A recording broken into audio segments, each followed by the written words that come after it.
नमस्कार दोस्तों, expert class में आप लोगों का स्वागत है।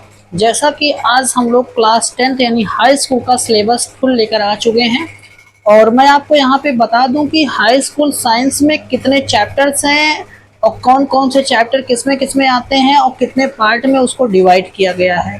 ठीक है, तो फटाफट वीडियो चालू करने से पहले आप चैनल को लाइक करो, सब्सक्राइब करो, ज़्यादा से ज़्यादा शेयर करो। तो बच्चों स्टार्ट करते हैं और सीखते हैं और समझते हैं क्या प्लानिंग है, क्या स्ट्रेटजी है। तो इसकी भी क्लासें आपको डे बाय डे मिलने लगेगी ताकि आपको किसी प्रकार की कोई समस्या ना हो।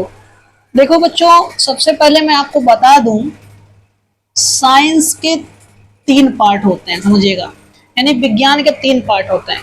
ठीक है, पहला होता है आपका फिजिक्स, यानी कि जिसको बोलते हैं भौतिक विज्ञान, और दूसरा होता है केमिस्ट्री जिसको बोलते हैं रसायन विज्ञान, और तीसरा मान लीजिए आपका होता है बायो यानी कि जीव विज्ञान, यानी कि बायो जीव विज्ञान, जो कि हम नहीं पढ़ाते क्योंकि बायो का सब्जेक्ट मेरा नहीं है, बट उसको भी मैं पढ़वा दूंगा। ठीक है, तो बायो तो मुझे आती ही नहीं जाता। ठीक, बाकी फिजिक्स केमिस्ट्री तो नॉर्मल है हाई स्कूल का, तो आ जाता है। फिजिक्स मेरा तो सब्जेक्ट ही है, उसमें कोई दिक्कत नहीं है। और हाई स्कूल में जो केमिस्ट्री वो नॉर्मल पोर्शन है, तो तो ज़्यादातर टीचरों को आती है हाई स्कूल तक। ठीक है, दिक्कत होती है इंटर में।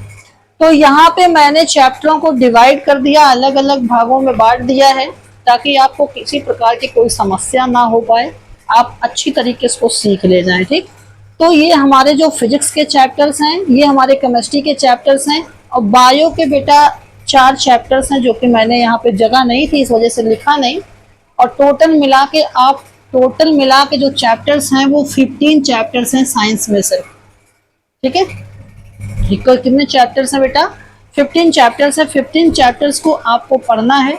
चैप्टर्स ज़्यादा डिफिकल्ट नहीं है, पहले तो सब अलग अलग था लेकिन अब 2-3 चैप्टरों को एक में मिला दिया गया है। तो चैप्टर का नाम जरा मैं ले लेता हूँ। सबसे पहले आपको लाइट चैप्टर में रिफ्लेक्शन और रिफ्रैक्शन दोनों पढ़ना है, यानी प्रकाश का परावर्तन और अपवर्तन दोनों चैप्टरों को एक ही चैप्टर में पढ़ना है न्यूमेरिकल के साथ। यानी कि आपको कम से कम ये समझो कि 6-7 दिन के अंदर में इसको अच्छी तरीके से कंप्लीट कर लेना है। अवतल दर्पण, उत्तल दर्पण जितने भी हैं सब छोटी छोटी बातें इसमें हम आपको सिखा देंगे रिफ्लेक्शन एंड रिफ्रैक्शन में। ठीक है, क्रिटिकल एंगल, ये जितने भी है ना, critical angle, total reflection of light और रिवर्सिबिलिटी ऑफ लाइट, और इसके बाद जो छोटी छोटी चीज़ें हैं, इमेज फॉर्मेशन यानी concave by image formation, convex by image formation, linear magnification, ये सारी चीज़ें बेटा चैप्टर नंबर 1 में ही आ जाएंगी और आपको मैं अच्छी तरीके से सिखाऊंगा और एक भी चीज़ें नहीं छूटनी पाएगी। तो आप विश्वास रखो, चैनल को लाइक करे रहो और इसकी भी क्लासें आपको मिलने लगेंगी। टाइम का शेड्यूल मैं बहुत जल्द से जल्द बना दूंगा ताकि आपको सारी क्लासें टाइम टू टाइम मिलती रहें और आपको किसी प्रकार की समस्या ना हो। ठीक है, चलिए भाई, यहाँ पे देखो बच्चों, पहला हो गया। दूसरा आपका क्या है? Humanise and the colourful world. Humanise and colourful world यानी कि मानव नेत्र तथा रंगीन संरचना, यानी मानव नेत्र की पूरी विस्तार से, मानव नेत्र को पूरे विस्तार से हम लोग सीखने वाले हैं। उसके बाद यानी दृढ़ पटल, रत्तक पटल, रेटिना, पीत बिंदु जितने भी सब है ना, सब मानव नेत्र में पढ़ेंगे।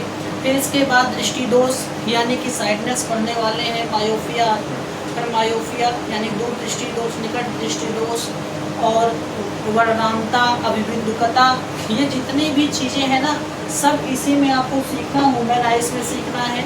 प्लस और स्कैटरिंग ऑफ लाइट यानी प्रकाश का प्रकरण, आकाश का नीला दिखाई देना, सूर्य का लाल होना, खतरे का सिग्नल लाल होना, ये सारी चीज़ें हम चैप्टर नंबर 2 में कर लेंगे, यानी कि फिजिक्स का दूसरा चैप्टर है। ठीक है, तीसरे चैप्टर की बात करता हूँ, इलेक्ट्रिसिटी यानी कि वैद्युत के में चलते हैं। वैद्युत में जैसे आप पोटेंशियल जानते हो, ओम्स लॉ हो गया, इन सब के बारे में हम लोग पढ़ेंगे यहाँ पे।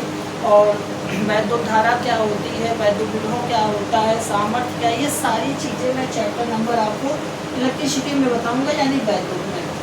वैद्युत धारा का चुंबकीय प्रभाव, बेटा ये दोनों चैप्टर्स वैसे मैथमेटिकल हैं और बहुत अच्छे चैप्टर्स हैं। अगर अच्छी तरीके से पढ़ा जाए तो कम से कम 10 या 12 डेज के हैं और अच्छी तरीके से इसको हम आप लोग समझेंगे। ठीक है, फिर इसके बाद सोर्स ऑफ एनर्जी यानी ऊर्जा के स्रोत, ये थोड़ा सा बायो थोड़ा सा हटके चैप्टर्स है, तो इसको भी ऊर्जा के स्रोत में, ऊर्जा को स्रोत को थोड़ा सा बायो से रिलेटेड है, इसको भी हम लोग समझ लेंगे। नॉर्मली ये थ्योरेटिकल चैप्टर से कोई इसमें डिक्लेयर नहीं है। ठीक है, तो आप सब नाम से ही समझ चुके होंगे सोर्सेस ऑफ एनर्जी, एनर्जी के कौन कौन से स्रोत हैं उनके बारे में पढ़ना है, जो कि हमने इसमें फिजिक्स में ही डाल दिया है।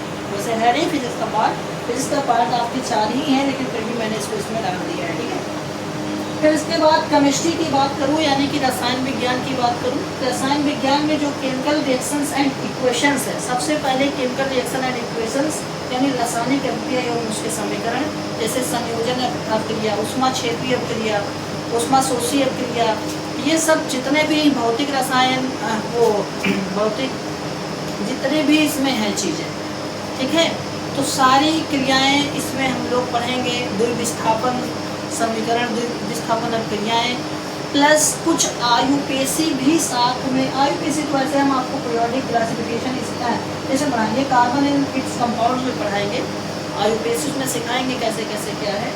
और पीरियोडिक क्लासिफिकेशन ऑफ एलिमेंट में तो आप जानते हो कि पीरियोडिक टेबल आपको दिख रही होगी, यहाँ पे लगी है, बहुत बड़ी सी लगी हुई है, उसके ऊपर बोर्ड मैंने लगा रखा है, तो उसे क्लासिफिकेशन बताएंगे, कौन कौन से वैज्ञानिक कब कब ने क्या क्या बताया है और सारे एलिमेंटों को किस तरीके से रखा गया है, अभी तक कितने एलिमेंट खोजे गए हैं, कितने अभी नहीं, कौन कौन से किस किस में आते हैं ब्लॉक में, वो सारी चीज़ें हम चर्चा करेंगे आपको पीरियोडिक क्लासिफिकेशन ऑफ एलिमेंट में, यानी तत्वों का वर्गीकरण सीखेंगे। ठीक, एसिड, बेसिड एंड सॉल्ट सबसे मशहूर चैप्टर, यानी कि क्या बेटा, अम्ल क्षार लवण के बारे में, यानी कि एसिड के टाइप्स पढ़ने वाले हैं, एसिड के प्रकार पढ़ने वाले हैं, बेसिक पढ़ेंगे, एसिड क्या होता है, बेसिक क्या होता है, प्लस पीएच मान क्या होता है, और सबका पीएच मान भी याद करेंगे और उसके प्रकार भी पढ़ेंगे। ठीक है, तो आपका यहाँ पे जितने भी सिलेबस हैं फिजिक्स और केमिस्ट्री के, मैंने आपके सामने यहाँ पे रख दिया। बाकी 4 चैप्टर जो हैं वो बायो के बचेंगे,